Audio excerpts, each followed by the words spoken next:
noches, qué bueno estar con ustedes una vez más.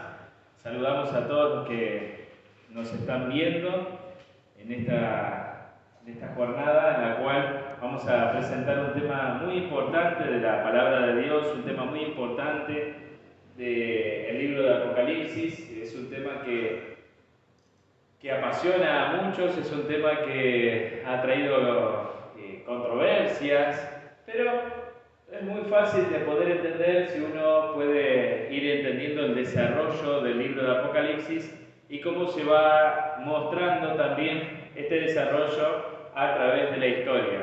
Así que no va a ser nada complejo, pero sí va a requerir prestar bastante atención a algunos detalles del libro de Apocalipsis. Hoy vamos a hablar de las trompetas y el título es "Las trompetas auguran el colapso de Roma". Y justamente es lo que nosotros tenemos que comprender. Cuando en el pueblo de Israel se preparaban para el Yom Kippur, para el día de la expiación, para el juicio, las trompetas sonaban, las trompetas eran tocadas. Y estas trompetas anunciaban al pueblo que estaba cercana la llegada del juicio de Dios. No es diferente en este caso en el libro de Apocalipsis, pero también sucede otra cosa también en la cual vemos que durante las trompetas va a haber un desarrollo, un crecimiento de un enemigo de Dios, ¿sí? Y eso tiene también un final. Las trompetas nos anuncian la llegada del juicio, las trompetas nos anuncian también un tema muy interesante, muy importante, que tiene que ver con el papado, que tiene que ver con la bestia. Ahora, Jesús nos ha dado el Apocalipsis con una triple visión extraordinaria de la historia, desde los días apostólicos hasta el tiempo del fin, o sea, hasta nuestros días y la llegada de nuestro Señor Jesucristo. Estas tres fases están dadas a través de las 7 iglesias, los 7 sellos y las 7 trompetas. Para un mejor profundizamiento de esto, nosotros hemos separado las trompetas de las iglesias y de los sellos. Pero cuando uno lo estudia, en realidad tiene que estudiarlo juntos para poder entender todo lo que esto implica. Pero por temas de tiempo, obviamente no podíamos hacer esto porque lleva muchísimo tiempo.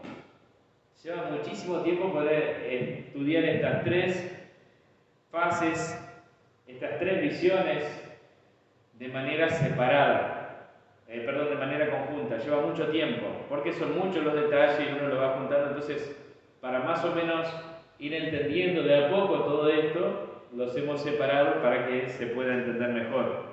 En los mensajes a las 7 iglesias, que lo vimos en la lección 5 de este seminario, Jesús nos revela la historia de la era cristiana, ¿no es cierto?, justamente en donde vemos el desarrollo del amor de Dios con su pueblo a través de la historia, señalando las faltas, diciéndole lo bueno que estaban haciendo, prometiendo victoria a los vencedores. Jesús le dice claramente a su iglesia que es muy preciosa y que va a salir adelante. Y eso está bueno porque, claro, nosotros siempre vemos al Apocalipsis como malas noticias. Pero no, en el mensaje de Jesús, en su Evangelio, en el Evangelio de Jesucristo, que es esta revelación, que es este Apocalipsis, Jesús está instando a sus hijos a que no se rindan. Está instando a sus hijos a que permanezcan fieles, que la recompensa es grande. Los 7 sellos que vimos en la lección 9 de este seminario presentan la historia social de la era cristiana y describen especialmente la gran apostasía que fue grandemente influida por las fuerzas seculares. Los sellos consuelan al pueblo de Dios asegurando que Dios está en control de la historia humana y que Él pondrá fin al pecado y al sufrimiento. Vos no tenés que ver los sellos de forma negativa, tenés que verlo de forma positiva. O sea, ¿quién tiene el control en su mano? Nuestro Señor Jesucristo. Gracias a Dios que es así. Aunque hay personas que piensan que es el diablo el que controla el mundo, no, Señor, no es así. No es así. El Señor Jesucristo es el que controla este mundo y que dirige este mundo para que nosotros podamos encontrar la salvación en Él. Ahora, el diablo hace todo lo posible por hacer perder a las personas y que las personas no miren a Jesús, no miren a la Biblia, no vean el libro de Apocalipsis, porque hay cosas más importantes. Trabajar es más importante, estudiar es más importante, divertirse es más importante que salvarte, que salvar a tu familia, que salvar a tus amigos. Es más importante todo eso para el mundo, pero no para los hijos de Dios.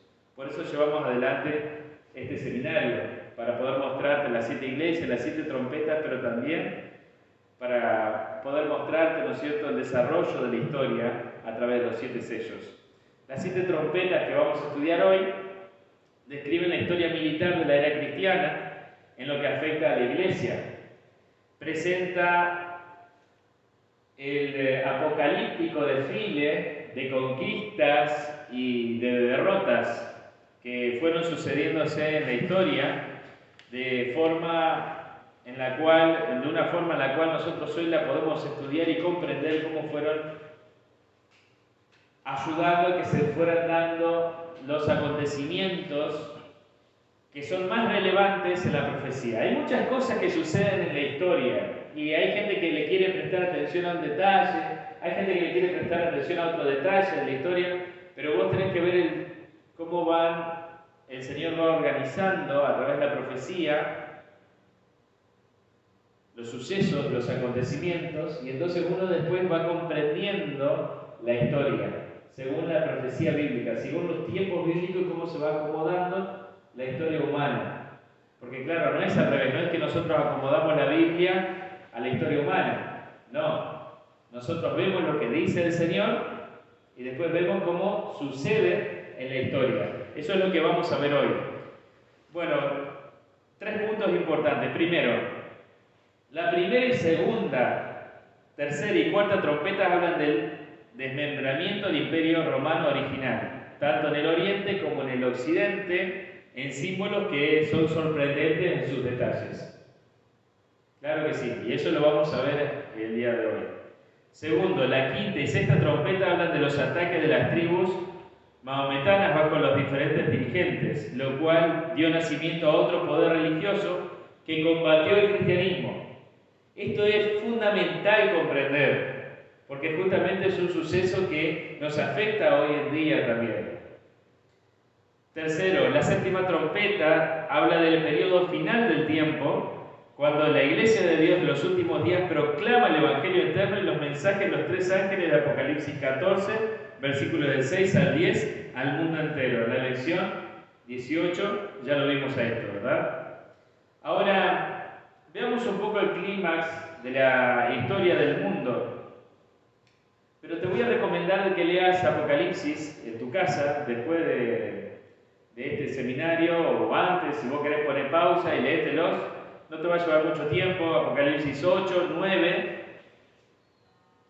o sea, el capítulo 8, el capítulo 9 y el capítulo 11, versículos del 14 al 19. Entonces así más o menos vas a estar en contexto de lo que vamos a ver ahora. La primera pregunta, el silencio en el cielo. Ocurre en ocasión de la venida de Cristo, donde se desarrollan las actividades relacionadas con esta trompeta. Apocalipsis, capítulo 8, versículos del 1 al 5. Cuando abrió el séptimo sello, se hizo silencio en el cielo como por media hora. Y vi a los 7 ángeles que estaban en pie ante Dios, y se le dieron 7 trompetas. Otro ángel vino entonces y se paró ante el altar, con un incensario de oro. Y se le dio mucho incienso para añadirlo a las oraciones de todos los santos, sobre el altar de oro que estaba delante del trono. Y de la mano del ángel subió a la presencia de Dios el humo del incienso con las oraciones de los santos. Y el ángel tomó el incensario y lo llenó del fuego del altar y lo arrojó a la tierra, y hubo truenos, voces, relámpagos y un terremoto. Muy bien, entonces sobre el altar de oro que estaba delante del trono. Ahí es donde se desarrollan las actividades relacionadas con esta trompeta. Ahora, el trono de Dios está en el cielo. Y cuando nosotros leemos Apocalipsis 8, del 1 al 5, esta es una continuación del capítulo 6. Y es así también una parte de los acontecimientos finales de la historia de la Tierra, como están descritos en el sexto y séptimo sello. Recordaremos un poquito del sexto sello. Comenzó a abrirse en 1755, terminó de abrirse en 1833. El séptimo sello todavía no se ha abierto porque es la segunda venida de Cristo. Nosotros vivimos en el sexto sello, en un impas que se llama tiempo de gracia, el cual el Señor da para que durante el juicio, durante el Yom Kippur, durante el día de la expiación, que ya comenzó después de la séptima trompeta, después que tocaron todas las trompetas, comenzó el juicio de Dios, tal cual sucedía en el santuario. ¿Te acordás cuando estudiamos un poquito acerca del santuario? Bueno, las trompetas anunciaban la llegada del juicio de Dios. Bueno, las trompetas fueron tocándose durante muchos siglos y la última se tocó en 1844, cuando comenzó el juicio. Y te lo vuelvo a decir, el juicio de Dios comenzó el 22 de octubre de 1844, hace 180 años. Ahora en octubre van a ser 180 años de este juicio que empezó. Y vos tenés que tener en cuenta estos detalles, porque claro, ahora vamos a estudiar lo referente a las trompetas. Y fíjate vos el detalle, ¿no? En el reino de los cielos, todo esto sucede en el altar de oro que estaba delante del trono. ¿Y qué pasa después? En la visión del reino de los cielos, ¿qué sucedió? ¿A dónde echó el ángel el incensario lleno de fuego? Apocalipsis 8:5.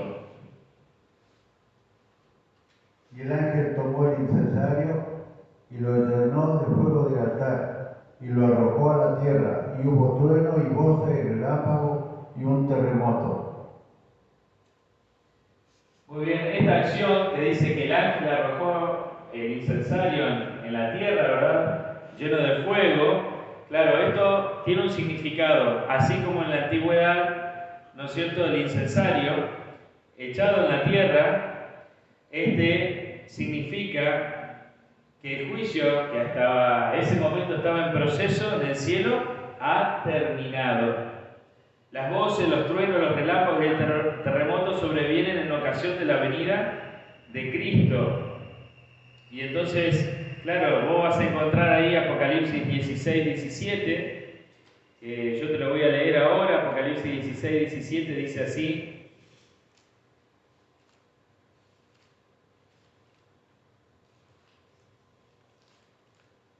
el séptimo ángel derramó su copa por el aire y salió una gran voz del santuario del cielo desde el trono que decía: ya está hecho. Claro, vos tenés que ver de que cuando se arroja el incensario, vos tenés que entender de que se derrama la última plaga. ¿Te acordás cuando hablamos de las plagas? Se derrama la última plaga. Entonces esto sucede todo en simultáneo. ¿Qué más sucede? Viene el terremoto, los relámpagos, y también sucede algo más. Apocalipsis 16, 18 dice: entonces hubo relámpagos, voces, truenos y un gran temblor de la tierra, un terremoto tan grande cual no hubo jamás desde que los hombres existen sobre la tierra. Y en Apocalipsis 6, versículos 14 y 17, dice así: el cielo se replegó como un pergamino que se enrolla, y todo monte y toda isla fueron removidos de sus lugares, porque el gran día de su ira ha llegado, ¿y quién podrá sostenerse en pie? Todos estos acontecimientos suceden al mismo tiempo. Se abre el séptimo sello, se derrama la última plaga, hay voces, hay un terremoto, relámpagos, y ¿viene quién? Viene nuestro Señor Jesucristo. Esto hay que comprenderlo, porque claro, el libro de Apocalipsis no está puesto en un orden lógico como nosotros esperaremos. El capítulo 1 es la introducción, después viene el desarrollo y después viene el desenlace y el final. No. Cuando vos estudias profecía, vos te das cuenta de que primero te dan una explicación de todo lo que sucede, como si fuera el resumen de una película, como si fuera el tráiler. de una película. Entonces te dan el resumen, después te va explicando lo que sucede, después te dan otro resumen, vuelve para atrás, vuelve al punto donde había salido. Claro, es como una película moderna, no es como las películas antiguas, sino que es como una película moderna que te lleva de aquí para allá, donde tenés la secuela, la precuela, el tráiler y todo, y vos, claro, te mantiene atrapado. El libro de Apocalipsis es así. Y vos vas a ver que es la forma de escribir también de Daniel, vas a ver que es la forma de escribir de Isaías, vas a ver que es la forma de escribir de Jeremías, porque claro, cuando estamos hablando de profecía, vos tenés que entender de que tenés que ir armando las piezas del rompecabezas. Y esto nos muestra a nosotros lo que tiene que ver con lo que habría de suceder. Claro, todo esto está sucediendo al momento, ¿no es cierto?, de haber terminado el juicio. Los vientos de guerra, bajo las 7 trompetas, dan nacimiento a falsos poderes religiosos que se oponen al pueblo de Dios. Aquí descubrimos que la profecía de Daniel concerniente a la caída y la división de Roma, de la Roma pagana, ocurre bajo la primera, segunda, tercera y cuarta trompetas. Ataques brutales de parte de los ostrogodos, los vándalos, los érulos y los hunos cumplieron la profecía de Daniel 7. ¿Qué estoy haciendo ahora? Yo te estaba hablando del final, de todos los eventos finales, lo que había sucedido. Entonces, ¿qué hice yo ahora? Fui de nuevo al comienzo de las trompetas. Todo lo que te describí, el gran terremoto, la segunda venida de Cristo, la última plaga, todo sucede después de las trompetas. Ya cuando ya fueron tocadas todas las trompetas. Pero para poder entender todo lo que sucede al final, cómo se fue dando, es necesario contar la historia. Para eso están las trompetas, para mostrarte cómo se fueron desarrollando los eventos, cómo fue que apareció el papado. Claro, porque Daniel te habla, ¿no es cierto?, te dice que va a aparecer y todo, pero ¿cómo sucedió? ¿Cómo fue que apareció? Claro, entonces las trompetas fueron siendo tocadas de a una, y estas trompetas fueron dando el escenario y los actores que se tenían que desarrollar en la escena. Te lo cuento así como película porque por ahí es más fácil de entender, ¿no? Como para que lo podamos comprender, porque el libro de Apocalipsis es un libro con muchas imágenes. Si vos querés estudiar el libro de Apocalipsis con los símbolos y las imágenes, lo vas a entender también. Porque justamente tiene muchas imágenes. Yo no utilizo imágenes, vos viste que yo no utilizo casi imágenes. ¿Por qué? Porque quiero que le prestes atención a la Biblia. No quiero que te quedes embobado con algo y yo esté hablando y vos estés mirando solo la imagen. Quiero que vos mires la Biblia. Quiero que vos mires lo que dice la Biblia. Y bueno, vamos a hacer eso. Vamos a iniciar. Dice, ¿qué se arrojó sobre la tierra cuando sonó la primera trompeta? Apocalipsis 8:7. El primer ángel tocó la trompeta y hubo granizo, fuego y mezclado con sangre, y que fueron lanzados sobre la tierra. Y la tercera parte de los árboles se quemó, y se quemó todas las hierbas verdes. Muy bien, dice granizo y fuego mezclado con sangre. No está hablando de granizo y fuego literal, está hablando justamente de algo que son símbolos. Estos son símbolos de un ataque salvaje contra Roma, llevado adelante por los godos. ¿Quiénes son los godos? Son tribus bárbaras, queridos, ¿sí? Son tribus bárbaras, los godos, los ostrogodos, los visigodos, los érulos, los hunos, ¿sí? Son gente que existió, esto está en la historia también. Pero ahora vos tenés que ver que este ataque salvaje de Roma fue como granizo y fuego, y de la mano de ¿quién? De la mano de Alarico. Este fue el personaje que llevó a los godos a atacar, ¿no es cierto?, a Roma. Vinieron como una tormenta de granizo con masacre, incendio y cruel opresión. Ahora veamos la pregunta 4. Los árboles representan gentes, representan personas, los árboles en la Biblia. Eso lo vamos a ver en diferentes profecías bíblicas, en Ezequiel y en diferentes lugares, ¿no? Pero ¿qué ocurrió con la gente? Apocalipsis 8:7. El primer ángel tocó la trompeta y hubo granizo y fuego mezclados con sangre,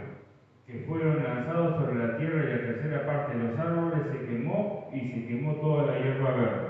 Claro, vos ves ahí, hierba verde, árboles que fueron quemados, representa una terrible mortandad y destrucción en masa.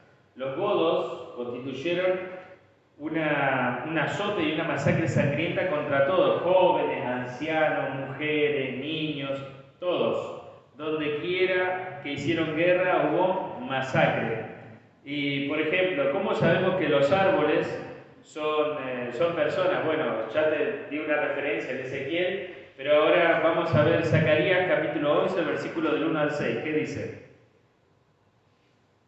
Oh Líbano, abre tus puertas y consuma el fuego tu cedro.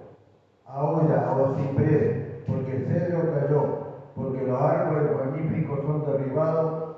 Aullar encina de Basán, porque el bosque espeso es derribado. Voz de aullido de pastores, porque su magnificencia es asolada. Estruendo de rugido de cachorros de leones, porque la gloria del Jordán es destruida. Los pastores inútiles. Así ha dicho Jehová mi Dios, apacienta las ovejas de la matanza, las cuales matan sus compradores y no se entienden por culpables. El que las vende dice, bendito sea Jehová, porque ha enriquecido, ni sus pastores tienen piedad de ella. Por tanto no tendré ya más piedad de los moradores de la tierra, dice Jehová, porque he aquí, yo entregaré los hombres cada cual en mano de su compañero y en mano de su rey, y asolarán la tierra y no los libraré de sus manos. Muy bien, ahí está, ¿no es cierto? También aparecen los árboles allí en Zacarías de 11, versículos del 1 al 6. Y estos versículos nos muestran a nosotros de que los árboles que aparecen allí son personas. Ahora, Salmos 37, versículos 1 y 2, ¿qué dice? No te impacientes a causa de los malignos, ni tengas envidia de lo que hacen iniquidades, porque como hierba serán pronto cortados, y como la hierba verde se secarán. Muy bien, entonces ahí también la hierba aparece representando a personas. Está bueno entender esto, el lenguaje profético, porque claro, vos tenés que ir reemplazando los símbolos, como ya te dijimos, del Apocalipsis o de cualquier profecía, con símbolos, significados que tienen en la Biblia, no en lo que a nosotros nos parece, sino en lo que significan en la Biblia. Ahora, la tercera parte de los árboles fue quemada. Eso fue lo que ocurrió con la gente. La tercera parte de la gente fue muerta de forma violenta, de forma sanguinaria, por Alarico y los godos. Ahora, la siguiente pregunta, la 5. Bajo la segunda trompeta, una montaña fue arrojada en el mar. ¿Qué ocurrió? Apocalipsis 8:8. El segundo ángel tocó la trompeta y como una gran montaña ardiendo en fuego fue precipitada en el mar, y la tercera parte del mar se convirtió en sangre. Muy bien, la tercera parte del mar se convirtió en sangre. Entonces ahí nosotros tenemos que entender que una montaña, como ya habíamos hablado en otra lección, representa una nación, un reino, como enseña Isaías 3:4, Daniel 2:35, del 44 al 45, y otros lugares donde puedes buscar en la Biblia. Ahora, esta montaña representa a los vándalos y sus sangrientos ataques bajo su dirigente Gensérico. Y los navíos que aparecen en Apocalipsis 8:9 indican que se trataba de un poder marítimo. Claro. Y vienen, ¿no es cierto?, ¿a qué? A atacar a la armada de Roma. Entonces acá dice, ¿cuántos navíos y marinos fueron destruidos por los vándalos? Vamos a leerlo ahora, Apocalipsis 8:9, aunque lo nombramos, pero lo vamos a leer. Y murió la tercera parte de los seres vivientes que estaban en el mar, y la tercera parte de las naves fue destruida. Muy bien, entonces la tercera parte representa un golpe tremendo contra la armada romana. De a poco, estos ataques fueron debilitando el imperio romano. Como ustedes saben, todos los imperios tuvieron un momento de ascenso, de gloria y después de caída. Todos sabemos que los imperios humanos terminan en algún momento. Pero lo interesante de la palabra de Dios es que la palabra de Dios profetizó cómo surgirían y cómo terminarían. Y te indica, ¿no es cierto?, después cuál vendría después de cada uno del imperio, así como indicó el de Babilonia, después el de Medo-Persia, el de Grecia, el de Roma, del cual estamos hablando ahora, y después lo que surgiría de Roma, ¿no es cierto? Después de Roma viene el papado, y viene también los que ayudan al papado, que es la Europa dividida, tal cual lo presenta la estatua del sueño del rey Nabucodonosor de Daniel capítulo 2. Nosotros hoy vivimos en la parte de los pies de la estatua, donde están con hierro y barro cocido, donde esas 7 naciones no se han podido unir, pero ahora, claro, han tratado de hacerlo de mil maneras, casando la hija de uno con el otro y todo durante muchos años, casi digo miles de años, no fueron miles de años, sino que fueron, pero sí casi, ¿no? Porque son 1260 años, no es poco tampoco. Y un poco más todavía, porque ahora ha transcurrido más el tiempo. Pero tenemos que entender de que estas profecías son muy acertadas. Nosotros, cuando vemos de que el imperio romano fue siendo debilitado de a poco, claro, y fue siendo carcomido, fue siendo destruido de a poco, atacando a su población, atacando a la armada. ¿Y qué más? A ver, Apocalipsis 8:10 nos habla que cayó del cielo cuando sonó la tercera trompeta. Apocalipsis 8:10, a ver. El tercer ángel tocó la trompeta y cayó del cielo una gran estrella, ardiendo como una antorcha, y cayó sobre la tercera parte de los ríos y sobre la fuente de las aguas. Muy bien, cayó del cielo una gran estrella como una antorcha. Esta estrella, desde el punto de vista humano, es un dirigente destacado. Pueden verlo también a esto en Daniel 8, versículos 10 y 24. Este meteoro flamígero, ¿verdad? Meteoro encendido como una antorcha, es Atila el Uno.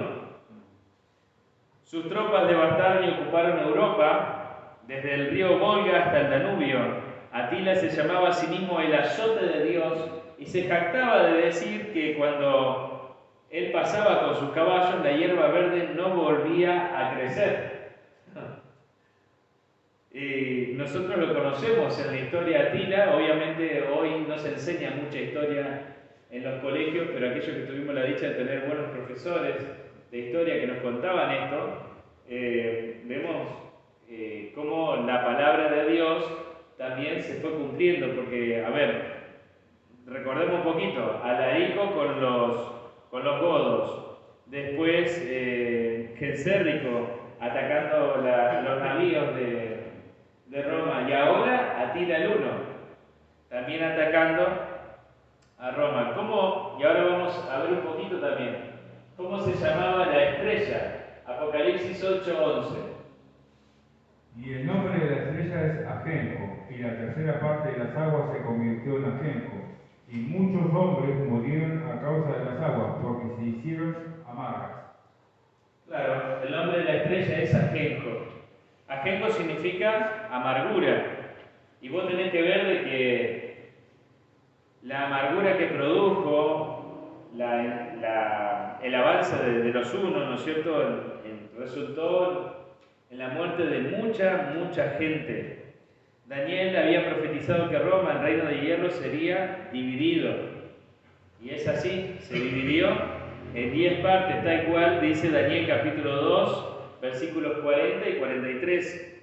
Y estos ataques fieros y bárbaros de todas estas tribus que fueron atacando a Roma y debilitándola, lograron su cometido, lograron lo que estaba profetizado por el Señor desde hacía tanto tiempo. Antes de que surgiera el imperio romano, vos fíjate que Daniel vivía en el imperio babilónico.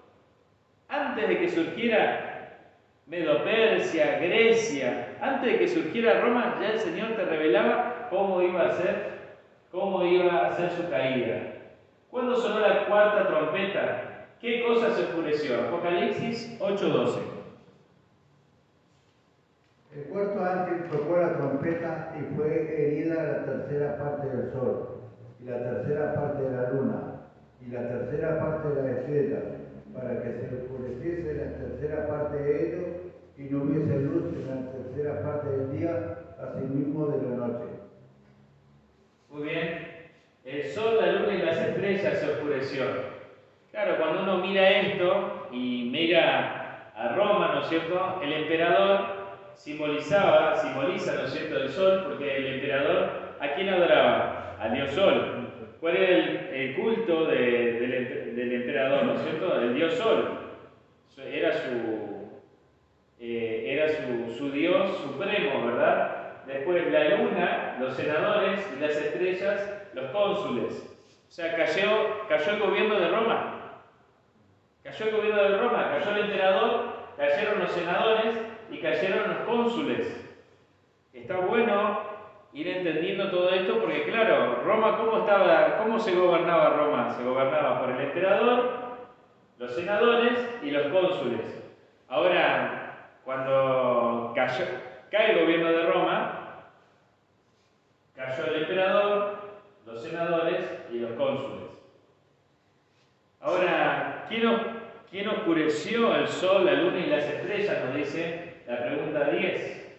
Entonces ahí tenemos una referencia, dice: bajo la cuarta trompeta, los cérulos, dirigidos por Odoacro, su rey, depusieron a Rómulo, el emperador romano, y abolieron el imperio romano del occidente. Roma se rindió a Odoacro en el 476 de nuestra era. Los funcionarios de gobierno, el sol, el emperador, la luna, los senadores y las estrellas, los cónsules, fueron depuestos.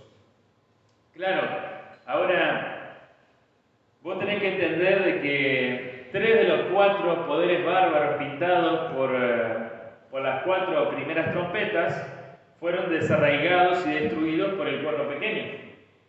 Claro, porque vos encontrás que el poder mencionado por Daniel, que representa el papado, después destruye a los vándalos, a los ostrogodos y a los cérulos. Este panorama de guerra y derramamiento de sangre preparó el camino para que apareciera la bestia, la Roma papal. Cuando el imperio romano pagano fue destruido, claro, ¿quién surge? Surge el poder que dominaría a las otras tribus bárbaras que se estaban cerniendo en derredor de Roma. Ahora, nosotros encontramos que el papado es descrito en Daniel 7, en Apocalipsis 13, tal cual ya lo hablamos. Pero su aparición ahora, esta aparición es para empezar a tomar acciones en asuntos mundiales. ¿Para qué? Para establecer un día falso de reposo, el domingo, que era el día justamente del emperador romano. La adoración al dios Sol. Por eso Sunday, el día del sol, domingo.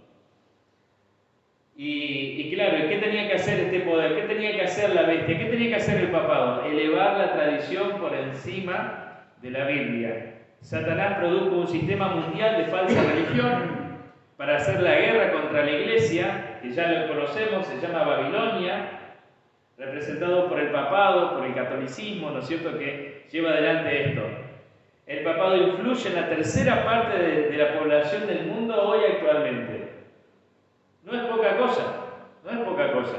Ahora, ¿qué dice la pregunta 11? Cuando sonó la quinta trompeta, ¿qué llave fue dada? Apocalipsis 9:1. El quinto ángel tocó la trompeta y vi una estrella que cayó del cielo a la tierra y se le dio la llave del pozo del abismo. La llave del fondo del abismo, del pozo del abismo. La estrella de la cual está hablando aquí representa a Mahoma, el falso profeta, con su Corán. La llave de conocimiento, el Corán es la llave de conocimiento para controlar a quién, a los seguidores religiosos que salieron del abismo, o sea, de los desiertos de Arabia, del Sahara y de toda esa zona, ¿verdad?, de Asia, para hacer una guerra fanática en contra de ¿quién? En contra del cristianismo. Así Satanás organiza una segunda religión para oponerse a la iglesia con otro falso día de reposo, que es el viernes. Y el Corán para sustituir ¿a qué? A la Biblia. A ver si entendemos bien esto. Nosotros estamos hablando acá de finales del siglo IV, siglo V, el comienzo del siglo V después de Cristo. Ahí es cuando surge Mahoma y surge todo el tema del Islam, de los musulmanes que sirven al Corán, sirven al Islam. Islam significa sumisión. Y fíjense algo interesante. Claro, cuando vos prestás atención, vos ves que antes de esto surgió ¿qué cosa? El papado puso su día de reposo falso, puso la tradición por encima de la Biblia. Y Satanás, no conforme con esto de crear esta bestia, crea otro sistema religioso que va a enfrentar al cristianismo en esta famosa yihad, en esta famosa guerra santa que comienza allí, y tiene un héroe, un falso profeta que es Mahoma, un libro para reemplazar a la Biblia que es el Corán, otra llave, ¿verdad? La llave del abismo, la estrella que surge del fondo del abismo es Mahoma, y la llave, ¿no es cierto?, es este conocimiento, que en la Biblia las llaves son conocimiento, ¿sí? En profecía, hablando en profecía. Bien, ¿se acuerdan cuando Jesús le habló a Pedro, te daré las llaves del reino? O sea, no era una llave literal, sino que estaba hablando de una profecía que era conocimiento del reino. Ahora, está buenísimo entender de que Satanás crea este movimiento religioso también con un falso día de reposo. El papado con el domingo y la tradición por encima de la Biblia. Después, el Islam, los musulmanes, ¿verdad?, con el falso Dios, que es ay, se me fue el nombre. Alá, y el falso libro, que es el Corán, y justamente también con un falso día de reposo que es el viernes. Todo contrario a lo que enseñó Jehová, a lo que enseñó Jesús. Ahora, todo esto vemos de que no es poca cosa. Vos decís, no, pero no tiene sentido. ¿Por qué organizaría a la bestia, ¿no es cierto? Dirigiría para que surgiera la bestia y la tradición y el falso día de reposo el domingo y después un movimiento contrario. Claro, porque ¿cuál siempre fue la estrategia de Satanás? La confusión. Cuanto vos más confusión crees, más caos crees, vos crees conflicto, guerra, ¿quién va a sufrir? La humanidad.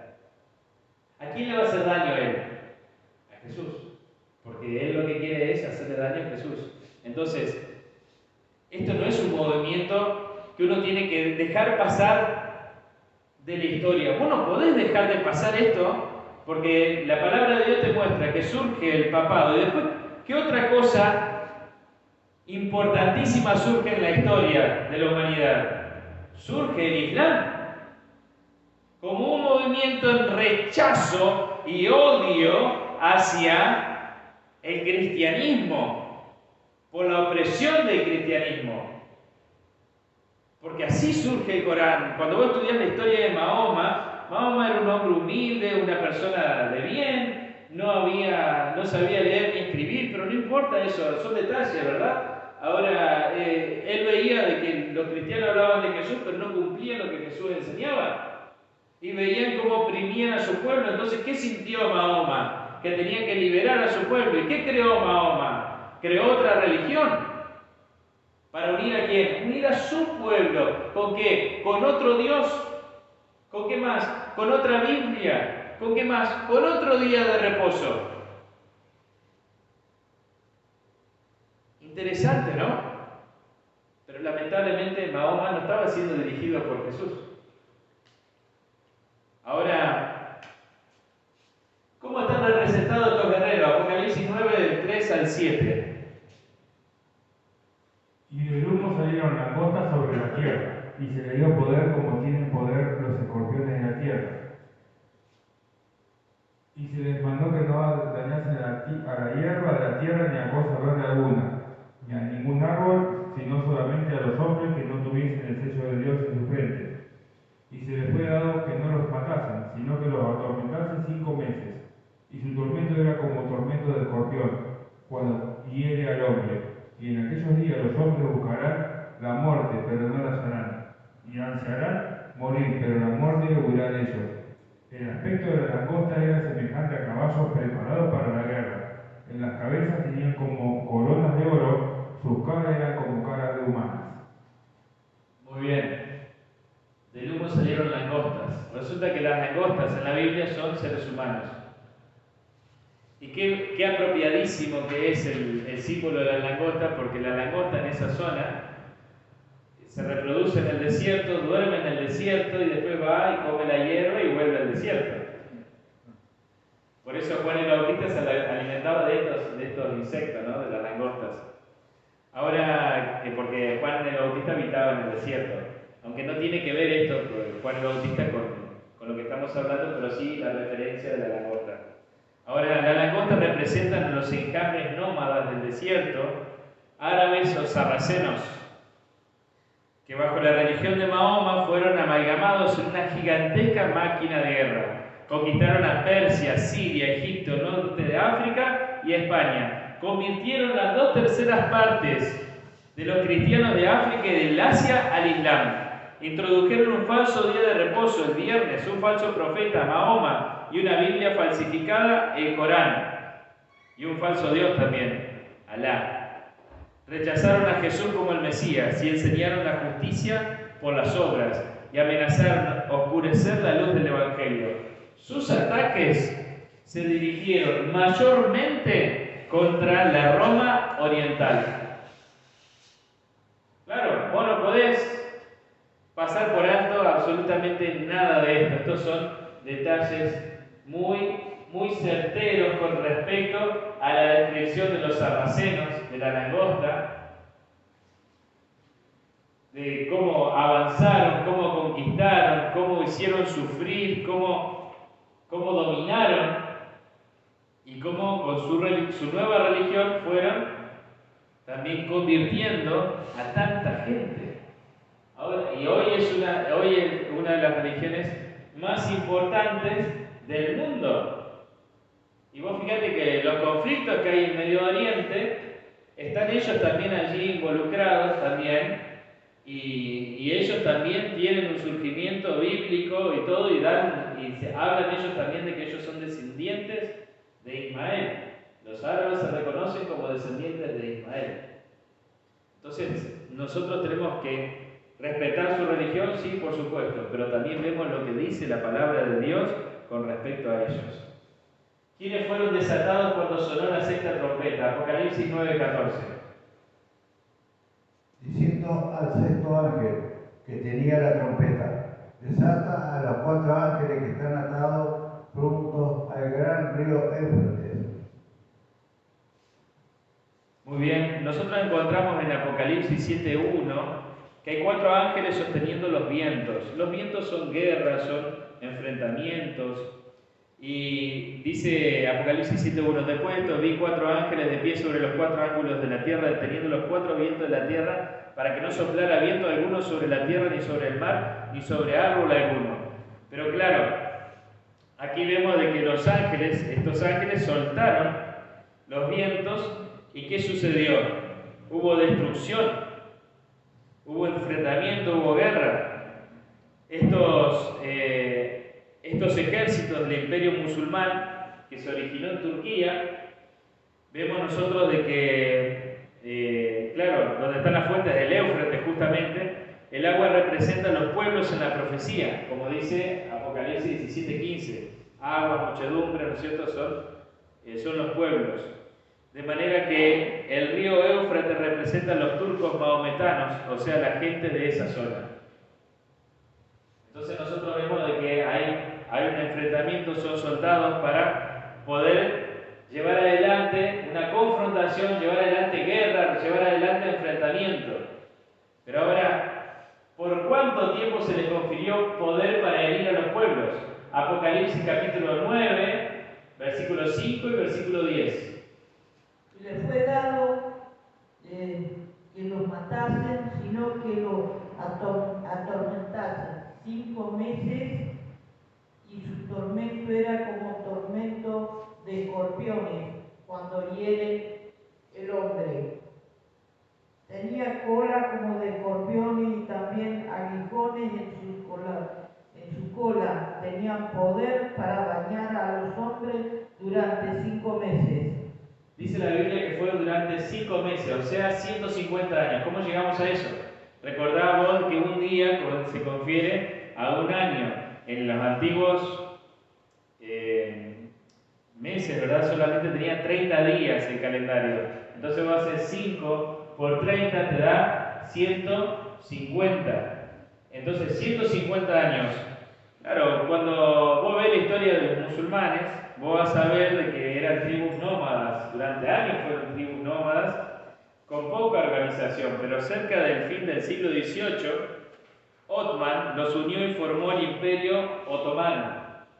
Los 5 meses son 150 años de tiempo profético en el cual ellos estuvieron gobernando, estuvieron llevando adelante, ¿no es cierto?, el sufrimiento y el azote al mundo. Recordamos que un día equivale a un año según lo que dice Ezequiel capítulo 4, versículo 6.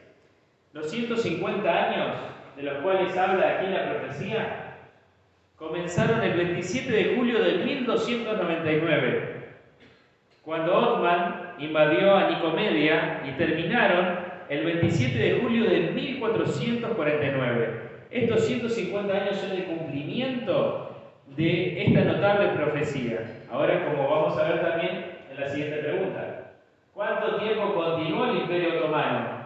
Apocalipsis 19:15.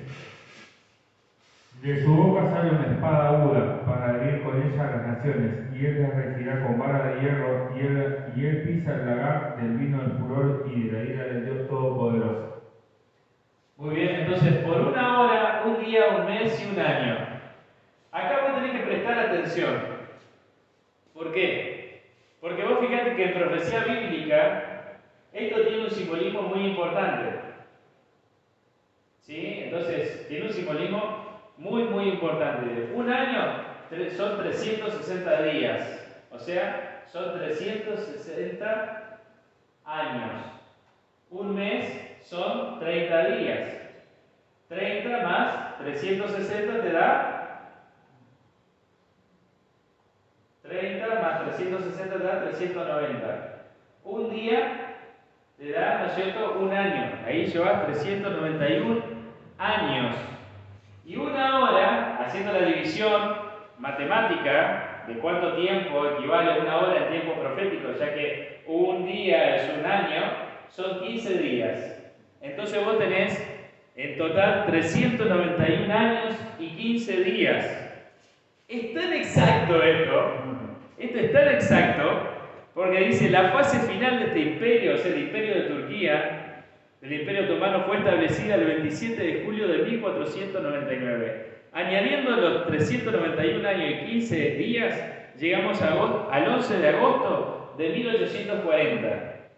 Basado en estos cálculos, Josías Litz, un clérigo americano, predijo en 1838 que el Imperio Otomano perdería su poder el 11 de agosto de 1840. Y ocurrió así exactamente.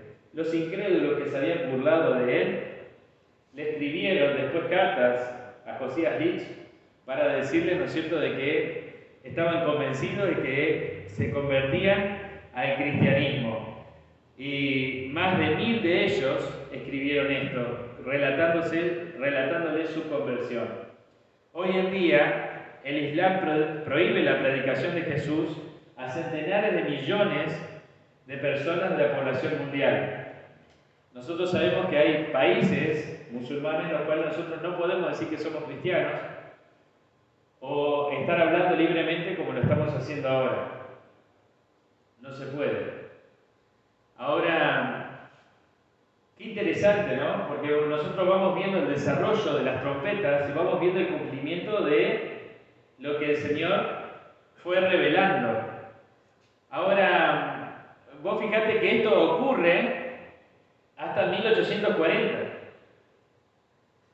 Y un movimiento religioso especial para los últimos días se levantó en la década de 1840. Entonces, finalizó la sexta trompeta y durante el periodo de la séptima trompeta, 1844, desde 1844 que se toca la séptima trompeta, anunciando el juicio de Dios, surge el pueblo de Dios, surge la última iglesia de la profecía bíblica, que es la iglesia adventista del séptimo día, el remanente de Dios para los últimos días, con un triple mensaje angélico de Apocalipsis capítulo 14, versículos del 6 al 14. Temed a Dios y dadle gloria, porque la hora de su juicio ha llegado. Ha caído la gran Babilonia. Y después, el que recibe la marca de la bestia, recibirá las plagas descritas en el libro y será atormentado.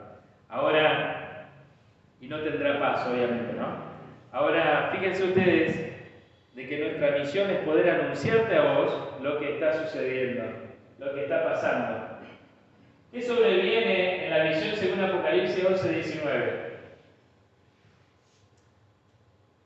Y el templo de Dios fue abierto en el cielo, y el arca de su pacto se veía en el templo. Y hubo relámpagos, voces, truenos, un terremoto y grande granizo.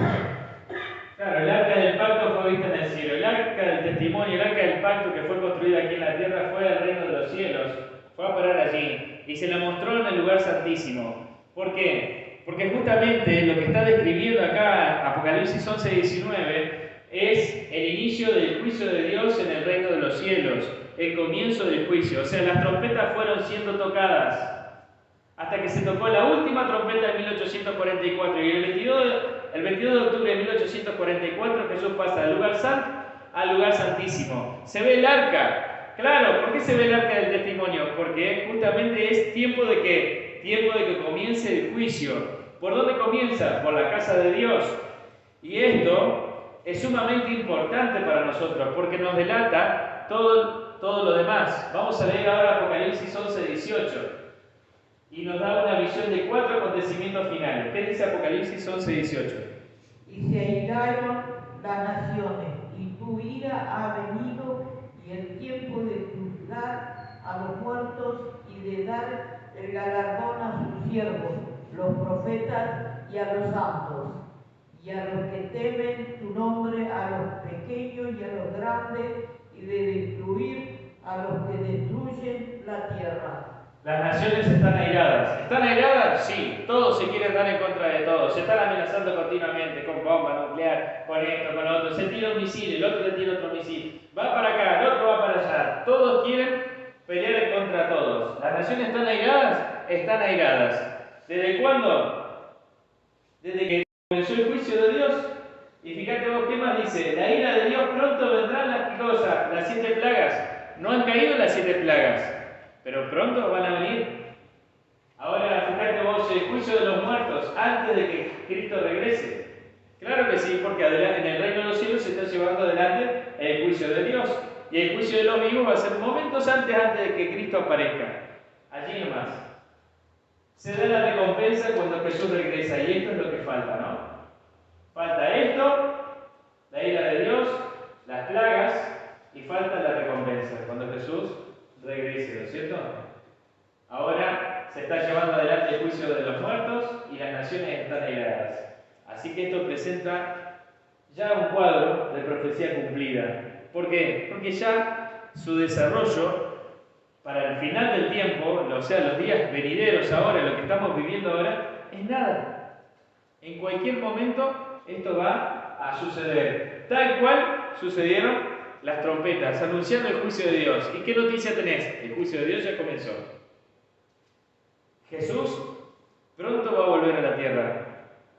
Pero antes de eso tienen que caer las 7 plagas. Pero antes de eso, ¿verdad? Tiene que darse también el fuerte pregón del Espíritu Santo. Y de eso todavía no hemos hablado. Tantas profecías tengo yo en la Biblia, que hoy les comentaba a Juan, a Rosa, a Pablo y a Hilda acá, le decía, hemos hablado durante tantas noches del libro de Apocalipsis y no lo hemos podido terminar. No lo hemos podido terminar. ¿Sabes por qué? Porque solamente te estamos dando un resumen para que vos nos entiendas. Ahora, nosotros tenemos que entender de que tenemos que elegir hacia dónde vamos a ir. Algunas personas están como en un laberinto y tenemos que elegir qué camino seguir. Tenés que seguir el camino de la luz, no el camino de la oscuridad. No tenés que mirar ni a derecha ni a izquierda, tenés que seguir donde está la luz. Y la luz nos la muestra la palabra de Dios, el Espíritu Santo. ¿Se ha asegurado usted su propia salvación? ¿Realmente vos confías en la palabra de Dios o querés seguir a tientas, querés seguir a oscuras, querés seguir con la venda? La cosa más peligrosa que una persona puede hacer es demorar, decir, bueno, después lo voy a hacer. Después voy a estudiar la Biblia, después voy a seguir a Jesús, después voy a buscar el Espíritu Santo, porque ahora estoy muy ocupado, yo no tengo tiempo para leer la Biblia. No me gusta leer la Biblia, te dice la gente. No, a mí no me gusta, no, a mí dame otra cosa, ¿no tenés un video para ver?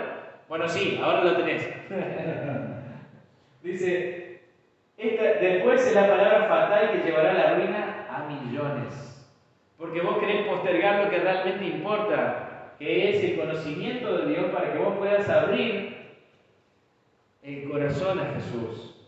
Para que puedas ver la realidad, para que puedas ver con los ojos de la fe. Jesús está esperando que usted le pida que Él gobierne su vida. ¿Le diría a usted que sí hoy mismo? Yo le digo que sí. Yo le digo a Jesús, sí, Señor Jesús. Yo quiero seguir aprendiendo de tu palabra. No quiero seguir en la oscuridad. El Señor Jesús te enseña lo que pasó, lo que está pasando y lo que va a pasar. ¿Y eso qué te da a vos? Seguridad, tranquilidad. ¿En qué te ayuda a vencer los miedos? Todo eso obtenemos a través del Evangelio de Jesucristo, el libro de Apocalipsis. Vamos a orar. Y espero que vos decidas esto, comunicate con nosotros para poder estudiar y saber más de la palabra. Querido Padre que estás en el cielo, Señor, muchas gracias por tu palabra en la Biblia. Gracias, Señor, por las trompetas. Gracias, Señor, porque ya fueron tocadas, anunciando el comienzo del juicio que el Señor Jesucristo está llevando adelante, Señor, allí sentado en tu trono.